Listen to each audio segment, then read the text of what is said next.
বাংলাদেশ জাতীয়তাবাদী দল বিএনপির সাবেক সংসদ সদস্য, বাংলাদেশ জাতীয়তাবাদী ছাত্র দলের সাবেক তথ্য গবেষণা বিষয়ক সম্পাদক, ঢাকা বিশ্ববিদ্যালয়ের মহসিন হলের সাবেক ভিপি, বাঞ্ছারামপুর আপামর জনসাধারণের নয়নের মণি, সাবেক এমপি মরহুম শাহজাহান আমরদার সুজনের 24তম শাহাদাত বার্ষিকীতে আজকের উপস্থিত ইউনিয়ন বিএনপি কর্তৃক আয়োজিত সমাবেশের সম্মানিত সভাপতি, রূপসী ইউনিয়ন বিএনপির সংগ্রামী সভাপতি জনাব আব্দুল কুদ্দুস, মঞ্চে উপস্থিত রয়েছেন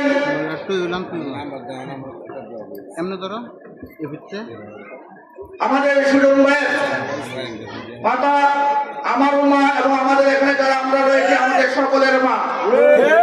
আজকের এই অনুষ্ঠানের বিশেষ মেহমান জনাব হেনা হাওলাদার, মঞ্চে উপস্থিত রয়েছেন বাঞ্ছারামপুর উপজেলা বিএনপি সংগ্রামী সহসভাপতি, রূপসী গ্রামের কৃতি সন্তান, বিশিষ্ট ব্যবসায়ী জনাব আব্দুল মতিন সাহেব। মঞ্চে উপস্থিত রয়েছেন ব্রাহ্মণবাড়িয়া জেলা বিএনপির সংগ্রামী সহ আইন বিষয়ক সম্পাদক অ্যাডভোকেট আব্দুল্লাহ মহসিন। মঞ্চে উপস্থিত রয়েছেন বাঞ্ছারামপুর উপজেলা বিএনপির সংগ্রামী সহসভাপতি জনাব আব্দুল করিম চেয়ারম্যান, সাখাওয়াত হোসেন, জাহাঙ্গীর আলম সাংগঠনিক সম্পাদক, শুকরি শরীফ ভাই যুগ্ম সম্পাদক, তাইফুর হাসান মাসুম, কোষাধ্যক্ষ আলমগীর হোসেন। মঞ্চে বিশেষ অতিথি হিসেবে উপস্থিত রয়েছেন যিনি একটু আগে আপনাদের কাছে বিশেষভাবে যিনি সুজন ভাইয়ের সহযোগ ছিলেন, সহযুদ্ধ ছিলেন, আমাদের বাঞ্ছারামপুর পৌর বিএনপির সংগ্রামী সাধারণ সম্পাদক সালেম মুসা ভাই। মঞ্চে উপস্থিত রয়েছেন বাঞ্ছারামপুর উপজেলা বিএনপির বিভিন্ন পর্যায়ের নেতৃবৃন্দ, রূপসী ইউনিয়ন বিএনপির বর্ষিয়ান নেতা, আমাদের সকলের প্রিয় নেতা হানিফ মিয়া মাঝি ভাই, বদিউল আলম ভাই সহ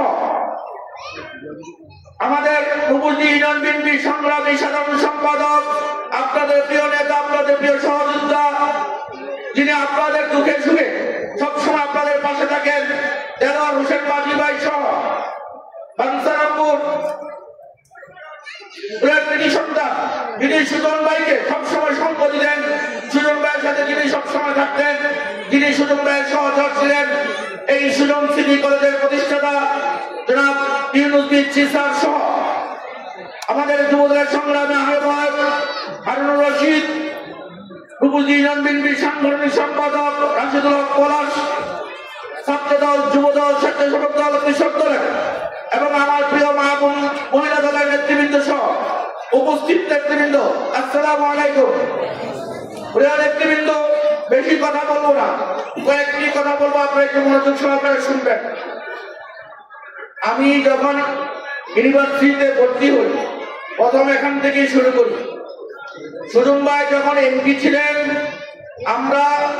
আমি তখন ছোট, এবং আমি ধানের শীষের মিছিল করে সুজন ভাইয়ের মিছিল করে বড় হয়েছি। সুজন ভাই যে বছর এমপি হয় সেই বছর সুজন ভাইয়ের নির্বাচন করেছিলাম, ধানের শীষের পোস্টার লাগিয়েছিলাম, ধানের শীষের মিছিল করেছিলাম। আমি যখন ইউনিভার্সিটিতে ভর্তি হই, আমার ইউনিভার্সিটির ভর্তির যে টাকাটা সেটা দিয়েছিলেন সুজন ভাই। আমি যে শেরে বাংলা হলে 324 নম্বর রুমে ছিলাম, তখন আওয়ামী লীগ সরকার, তখন হলে সিট পাওয়া যেত না। সুজন ভাই নিজে গিয়ে আমাকে হলে সিট তৈরি করে দিয়েছিলেন। সুজন ভাইয়ের বদৌলতে আমি কৃষিবিদ হয়েছিলাম, কারণ আমার পড়াশোনার প্রথম ভিত্তি তৈরি করে দিয়েছিলেন শাহজাহান আমরদার সুজন। এই সুজন ভাইয়ের সাথে আমার অনেক স্মৃতি রয়েছে। তার মধ্যে কয়েকটি স্মৃতি আমি সংক্ষেপে আলোচনা করি। 1997 সালে দেশনেত্রী বেগম খালেদা জিয়া বিরোধী দলীয় নেত্রী হিসেবে চট্টগ্রাম আউটার স্টেডিয়ামের যে মহাসমাবেশে যোগদান করেছিলেন, সেই যোগদান অনুষ্ঠানের সফর সঙ্গী ছিলেন আমাদের মরহুম শাহজাহান হাওলাদার সুজন ভাই। সেই অনুষ্ঠানে তৎকালীন ছাত্রলীগ, যুবলীগ, শ্রমিক লীগের গুন্ডারা ম্যাডামকে লক্ষ্য করে যখন গুলি বর্ষণ করেছিলেন, তখন অনেক জায়গায় ম্যাডামকে স্টেজে রেখে পালিয়ে গিয়েছিলেন। কিন্তু আমাদের মরহুম শাহজাহান হাওলাদার সুজন ভাই ম্যাডামকে একা রেখে সেদিন পালিয়ে যাননি। আমিও সেদিন সুজন ভাইয়ের সাথে সেখানে উপস্থিত ছিলাম। প্রিয় নেতৃবৃন্দ, সেদিন থেকে আমি প্রতিজ্ঞা করেছিলাম, দলের যখন দুঃসময় আসবে, দলের যখন নেতা কর্মীদের দুঃসময় আসবে, নেতা কর্মীরা যখন বিপদে থাকবে, সুজন ভাই থেকে শিক্ষা নিয়েছিলাম দলীয় নেতা কর্মীদের পাশে তখনই থাকার সময়। আপনারা জানেন 2018 সালের নির্বাচনের পর যখন আমাদের বিরুদ্ধে 35টি মামলা দিয়ে আমাদেরকে ভুয়া মামলা হয়রানি করেছিল, বাঞ্ছারামপুরে হাজার হাজার নেতা কর্মীরা যখন দিশাহারা হয়েছিল, বাঞ্ছারামপুরের নেতৃবৃন্দ যখন কোর্টের বারান্দায় ঘোরাঘুরি করছিল, কেউ যখন বাড়িতে থাকতে পারে নাই, কেউ যখন তার আত্মীয়স্বজনের বাসায় খায় পায় নাই, এমনকি জমি জমাতে মাঠে ঘাটে থাকারও জায়গা ছিল না, আমরা যখন সবাই দিশাহারা, ঠিক তখন বিপি মান্নান ভাই, মাহবুব হোসেন বাবু ভাই, এই যে আমার পাশে সালে মুসা হারুন ভাই সহ মাহবুব সহ অসংখ্য নেতৃবৃন্দ সেদিন আমাকে অনুরোধ করেছিলেন বাঞ্ছারামপুর বাসীর পাশে দাঁড়ানোর জন্য। আমি বলেছিলাম, আপনারা যদি আমার পাশে থাকেন, আপনারা যদি আমার জন্য দোয়া করেন, আমি অবশ্যই অবশ্যই আপনাদের এই মামলা হামলার দায়িত্ব দিব এবং আপনাদেরকে কথা দিচ্ছি, আপনাদেরকে ব্রাহ্মণবাড়িয়ায় রেখে আমি ঢাকায় ফিরে যাব না। সেদিন কিন্তু আমি আপনাদেরকে রেখে ঢাকায় ফিরে এসে আরামে এসেছিলাম না। আমি চেষ্টা করেছিলাম আপনাদের মুখে এক পুরো হাসি ফোটানোর জন্য। প্রিয় নেতৃবৃন্দ, এই কথাটি বলার কারণ হলো 1996 থেকে 2001 সাল পর্যন্ত যখন আমরা আওয়ামী লীগের অত্যাচারে জড়িত ছিলাম, ঠিক তখনই ধূমকেতুর মতো আবির্ভূত হয়েছিলেন মরহুম শাহজাহান হাওলাদার সুজন। তখন এই মরহুম শাহজাহান হাওলাদার সুজন আমাদের হাল ধরেছিলেন। আমাদেরকে হাল ধরার মতো কেউ ছিল না। আজকে বাঞ্ছারামপুরে যে পিচ জলাপথ, এই পিচ জলাপথের উন্নয়ন হয়েছিল মরহুম শাহজাহান হাওলাদার সুজনের এমপি থাকাকালীন অবস্থায়। উনি যখন উপনির্বাচনে সংসদ সদস্য নির্বাচিত হয়েছিলেন, তখন একটি কুচক্রী মহল তার জনপ্রিয়তা ঈর্ষান্বিত হয়ে তার বিরুদ্ধে লেগে গিয়েছিল, তাকে কিভাবে এই বাঞ্ছারামপুর বাড়ি থেকে সরানো যায়। সেদিনের দুষ্কৃতিকারীরা তাদের ষড়যন্ত্র সফল করেছিল আমাদের দলের কিছু দুষ্কৃতিকারীদের সাথে আঘাতের মাধ্যমে। কারণ আপনারা জানেন, মরহুম শাহজাহান হাওলাদার সুজন ভাই যখন এমপি ছিলেন, এমপি থাকা অবস্থায়, রানিং এমপি থাকা অবস্থায় বাঞ্ছারামপুর ডিগ্রি কলেজের একটি অনুষ্ঠানে অন্য একজন নেতাকে এনে প্রধান অতিথি করে তারা দলের মধ্যে গ্রুপিং তৈরি করেছিল। আপনাদেরকে একটি অত্যন্ত বেদনাদায়ক কথা স্মরণ করে দিতে চাই। মরহুম শাহজাহান হাওলাদার সুজন ভাই যখন মারা গিয়েছিলেন, আমি এবং সুনামপুরে হাফেজ রফিক ভাই, আপনারা অনেকে চিনে থাকবেন, আমি এবং হাফেজ রফিক ভাই সুজন ভাইয়ের বিচারের দাবিতে পোস্টার লাগাচ্ছিলাম বাঞ্ছারামপুরে। এই যে মাতুরবাড়ির মোড়, এই মাতুরবাড়ির মোড়ে যখন আমরা সন্ধ্যার সময় পোস্টার লাগাচ্ছিলাম, গতকাল যারা ফুল দিয়ে সুজন ভাইয়ের কবরে সে মায়া কান্না করেছে, তারাই আমাদেরকে সেদিন লাঠি পেটা করেছিল। সুজন ভাইয়ের হত্যার বিচার দাবিতে যে পোস্টার, সেই পোস্টার আমাদেরকে বাঞ্ছারামপুর লাগাইতে দেয় নাই এই কুচক্রী মহল। কারণ এই কুচক্রী মহলকে যদি জিজ্ঞাসাবাদ করা হতো, তাহলে সুজন হত্যার আসল রহস্য বের হয়ে যেত। নেতৃবৃন্দ, আপনাদেরকে মনে রাখতে হবে, কুচক্রীরা কখনো বসে থাকে নাই, তারা এখনো বসে নাই, তারা চায় না বাঞ্ছারামপুর বিএনপির ভালো হোক। সুজন ভাই মারা যাওয়ার পর সবচেয়ে বেদনাদায়ক স্মৃতি হলো, সুজন ভাই মারা যাওয়ার পর 2001 সালের জাতীয় সংসদ নির্বাচনে বাংলাদেশ জাতীয়তাবাদী দল ক্ষমতায় আসার পর বাঞ্ছারামপুরে বিএনপির এমপি থাকার পরেও এই সুজন হত্যার রহস্যের জোট আমরা খুলতে পারিনি, সুজন হত্যার বিচার আমরা পাইনি এবং কোন একটি সমাবেশও আমাদের সিনিয়র নেতৃবৃন্দ কোনো বিবৃতি দেয়নি, কোনো বক্তব্য দেয়নি। ঠিক তখন এই সুজন হত্যার বিচারের দাবিতে আমি সুজন স্মৃতি পরিষদ নামে একটি সংগঠন করে আমার সহযোগী হিসাবে ওলামা দলের কেন্দ্র নেতা হাফেজ রফিক ভাইকে সাথে নিয়ে ঢাকায় আমরা একাধিক প্রোগ্রাম করেছি। সর্বপ্রথম যে প্রোগ্রামটি করেছিলাম সুজন হত্যার বিচারের দাবিতে, সেই প্রোগ্রামের প্রধান অতিথি ছিলেন আমাদের জাতীয় স্থায়ী কমিটির বর্ষিয়ান নেতা, আমাদের স্থায়ী কমিটির অন্যতম নেতা ডক্টর খন্দকার মোশাররফ হোসেন স্যার।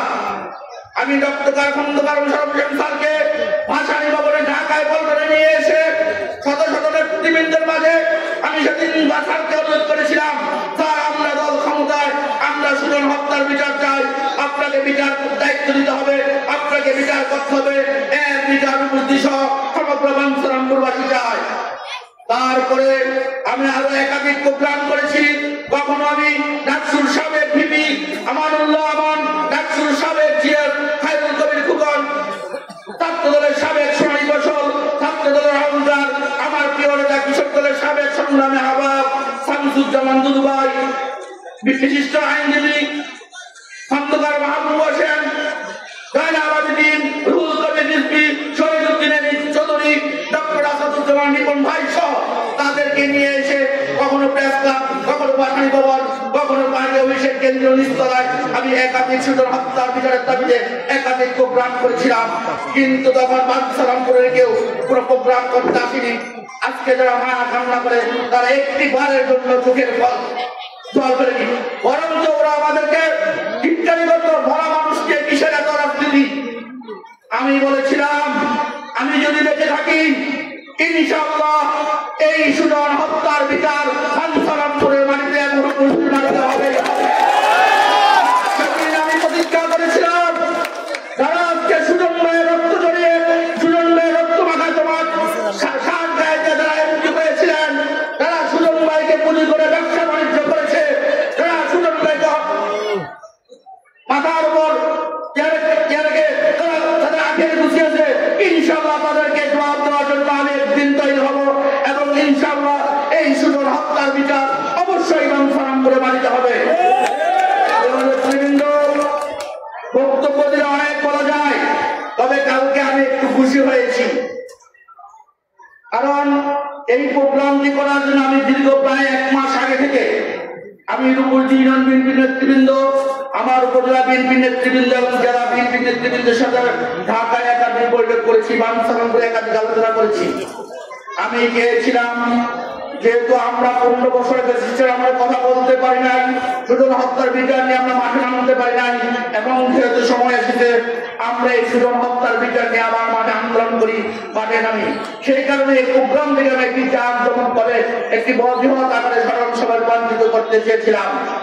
যখনই আমি এই উদ্যোগটি নিয়েছিলাম, ইউনিয়ন বিএনপি বিশেষ করে কুদ্দুস মেম্বার এবং জেলার মাটি হানিফ মিয়া মাঝি, রাশেদুল হক পলাশ, মতিন ভাই যখন আমাদের ডাকে সাড়া দিয়ে একাগ্র চিত্তে এই প্রোগ্রামটিকে সফল করার জন্য লড়াই করছেন, ঠিক তখনই ওই কুচক্রী মহল আবার মাথা চাড়া দিয়ে উঠছে। তারা কি করেছে, যারা গত 15-16 বছর বা যারা গত 24 বছর এই সুজনের কবর একটি বারের জন্য আসেনি, তারা পর 3 দিনে রূপগঞ্জের মাঠে এসে সুজনের বিদেয়ী আত্মার মাকড়াত কামনা পর্যন্ত একটি অনুষ্ঠান করার চেষ্টা করছে। যখনই আমি জানতে পারলাম যে তারা এক একজন এক এক কাজ, কারণ তারা তো সত্যিকার সুজনের হত্যার বিচার চায় না, সুজনের রুহের মাত্রা চায় না, তারা চেয়েছিল একটি গন্ডগোল। যখন আমার কানে দুপুরের সিনিয়র নেতৃবৃন্দ, উপজেলা বিএনপির সিনিয়র নেতৃবৃন্দ দিয়েছিল, আমি বলেছিলাম সকালে যখন আমি সংবাদ পাই, আমি বলেছি বিকালবেলা আমি সিদ্ধান্ত দেব। বিকালবেলা আমি বেলার মাটিকে বলেছিলাম আপনি কুদ্দুস মেম্বারের অফিসে যান, হানিফ মিয়া মাঝি সহ সিনিয়র নেতৃবৃন্দকে ডাকেন। এর মধ্যে আমার অফিসে গিয়েছিলেন আমাদের আব্দুল মতিন ভাই এবং রাশেদুল হক পলাশ, তারাও আমাকে অনুরোধ করেছিলেন। আমি সেদিন সিদ্ধান্ত দিয়েছিলাম গত 45 দিন আগের দিন যে আমাদের প্রোগ্রাম একদিন পর শুক্রবার হবে, কারণ আমি কখনো গন্ডগোলে বিশ্বাস করি না, আমি বিশৃঙ্খলায় বিশ্বাস করি না, আমি শান্তিপ্রিয় মানুষ। বাঞ্ছারামপুরকে শান্তিতে রাখতে চাই, রূপগঞ্জকে শান্তিতে রাখতে চাই, আমাদের মরহুম শাহজাহান হলদার সুজন ভাই কবরে শান্তিতে থাকুক, এটাই হলো আমার প্রধান চাওয়া। তার এই প্রেক্ষিতে আজকে আজকের এই অনুষ্ঠান গতকাল সুজন ভাইয়ের মৃত্যুবার্ষিকী গিয়েছে, আমরা আজকে আলোচনা সভা স্মরণ সভা করছি। প্রিয় নেতৃবৃন্দ, গতকাল কেন খুশি হয়েছিলাম? আমি যখন সকালবেলা ঘুম থেকে উঠে মোবাইল অন করে লাইভ দেখতেছিলাম, যারা সুজন ভাইকে কোনোদিন চিনত না, যারা সুজন ভাইকে জানতো না, তারাও দেখে কলেজ মাঠে এসে উপস্থিত। আর যারা সুজন হত্যাকাণ্ডের প্রেক্ষাপট তৈরি করে দিয়েছিল, যারা বলেছিল মরা মানুষ কি এত টানাটানি কেন, যারা সুজন হত্যার বিচারের দাবিতে পোস্টার লাগাই তুলতে বাধা দিয়েছিল, সেই সকল নেতৃবৃন্দ থেকে উপস্থিত আছে বড় বড় ফুল দিচ্ছে। তখন আমি মনের আনন্দে হেসে বলেছিলাম, আলহামদুলিল্লাহ, তাদের শুভবুদ্ধিদয় হয়েছে। আসুন তারা এখন থেকে আমাদের সাথে ঐক্যমত পোষণ করুক যে সুজন হত্যার বিচার করতে হবে। নেতৃবৃন্দ, বক্তব্য বাড়াবো না, আমি আপনাদেরকে কথা দিয়ে যাচ্ছি, আপনাদের সন্তান হিসেবে, সুজন ভাইয়ের ভাই হিসেবে, তার কারণ হলো বিএনপি যদি রাষ্ট্রীয় ভাবে ক্ষমতায় আসে, আমি এমপি হই আর না হই, আমি যদি জীবিত থাকি, আপনাদেরকে কথা দিচ্ছি, এই সুজন ভাইয়ের হত্যা মামলাকে আবার পুনরুজ্জীবিত করে সুজন হত্যাকাণ্ডের প্রকৃত রহস্য উন্মোচন করে সুজন হত্যাকারীদের দৃষ্টান্তমূলক শাস্তির ব্যবস্থা করবই করব।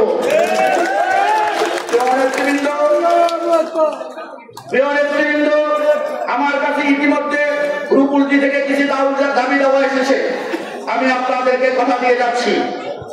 এই সুজন সিটি কলেজের উন্নয়নের স্বার্থে আমি নিজেকে একজন সেবক হিসেবে ঘোষণা করছি। আমার কাছে যে দাবিটি প্রথম দাবি রয়েছে, এই কলেজ কম্পাউন্ডের চারপাশে যে ওয়াল, সিকিউরিটি ওয়াল, অবশ্যই খুব অল্প সময়ের মধ্যে আমি উপরি লেভেলে কথা বলে অবশ্যই এই ওয়ালের ব্যবস্থা করা হবে এবং ওয়াল হবে। এই সুজন সিটি কলেজের একাডেমিক ভবন, প্রশাসনিক ভবন, শিক্ষার মান বিস্তারের জন্য যা অপরিহার্য, একাডেমিক ভবন এবং প্রশাসনিক ভবনে বহুতল ভবনের ব্যবস্থা করে দেওয়া হবে। আমাদের সুজন ভাই যেখানে কলেজের পাশে শায়িত আছে, তার মাজারে একটি স্মৃতি ফলক উন্মোচন করা হবে এবং এই কলেজের প্রবেশ গেটে সুজন ভাইয়ের একটি বড় ছবি মুদ্রাকৃত করে এখানে উন্মোচন করা হবে, যাতে সুজন ভাইকে পরবর্তী প্রজন্ম মনে রাখতে পারে।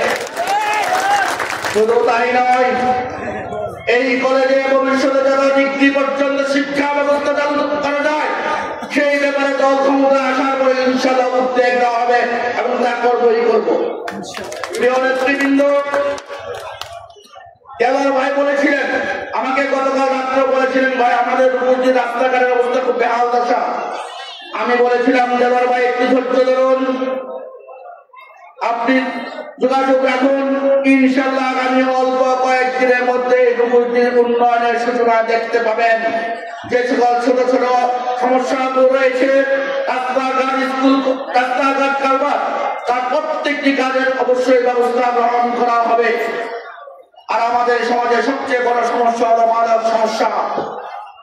এই মাদকের বিরুদ্ধে আমার প্রথম লড়াই, আমি যে লড়াইটি করছি, আমার যে আদর্শিক লড়াই, তা হলো সন্ত্রাস, চাঁদাবাজ, মাদকের বিরুদ্ধে। অবশ্যই রূপপুর সহ সমগ্র বাঞ্ছারামপুর থেকে মাদকের বিরুদ্ধে প্রশাসনিক ব্যবস্থা ইতিমধ্যে গ্রহণ শুরু হয়েছে। মাদক মুক্ত রূপপুর, মাদক মুক্ত বাঞ্ছারামপুর গঠন করা হবে, সন্ত্রাস মুক্ত বাঞ্ছারামপুর গঠন করা হবে, চাঁদাবাজ মুক্ত বাঞ্ছারামপুর গঠন করা হবে। আমি বেশি কিছু বলবো না, আজকে অনেকেই বক্তব্য রাখতে পারেন নাই, তাদের প্রতি ক্ষমা চেয়ে আমি একটি কথা বলে যেতে চাই। সুজন ভাই রূপপুর মাঠে একটি জনসভায় বলেছিলেন, সুজন সুজন ডাক করে, সুজন মোদের কার বাড়ি, আইরে সুজন ঘরে আয়, সুজনের দুধ পাকাবান অন্য জনে খায়। আমি আজকে তারই কণ্ঠে বলে যেতে চাই, বাঞ্ছারামপুর বিএনপির রক্ত মাখা পরিশ্রমের ফসল, ঘাম জড়ানোর ফসল, দুধ ভাত খাওয়ার যে সময় এসেছে, সেই দুধ ভাত অন্য কোন পার্টির লোক খেতে পারবে না। সেই দুধ মাখা এটা আপনারা নিশ্চিত থাকেন। আপনারা প্রস্তুতি গ্রহণ করুন। আগামী জাতীয় সংসদ নির্বাচনে তাদের শীতের প্রত্যেকে প্রার্থীকে বিজয়ী করার জন্য, তাদের রহমানের প্রার্থীকে বিজয়ী করার জন্য, দেশনেত্রী বেগম খালেদা জিয়ার প্রার্থীকে বিজয়ী করার জন্য আপনারা এখন থেকে প্রস্তুতি গ্রহণ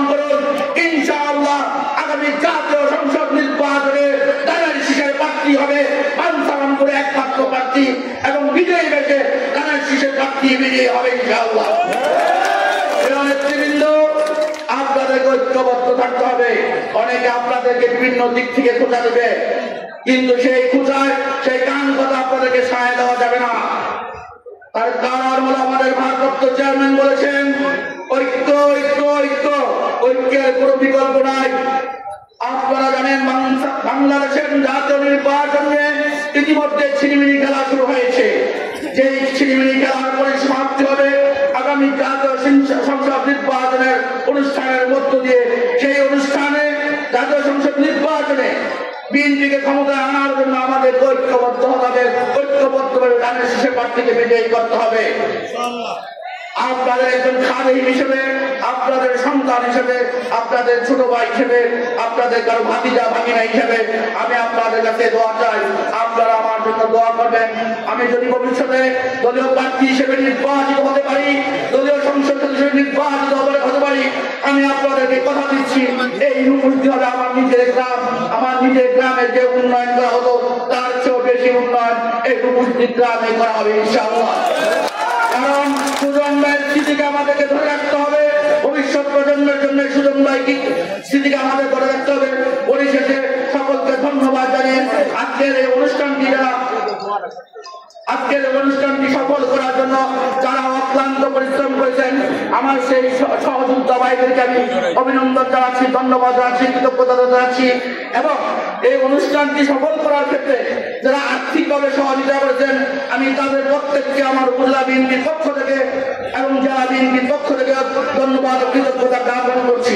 এবং পাশাপাশি যে সমস্ত ইউনিয়ন থেকে এখানে লোকজন এসে আমাদের মিটিংটিকে সফল করেছেন তাদের প্রত্যেকের কাছে আমি কৃতজ্ঞতা জ্ঞাপন করছি।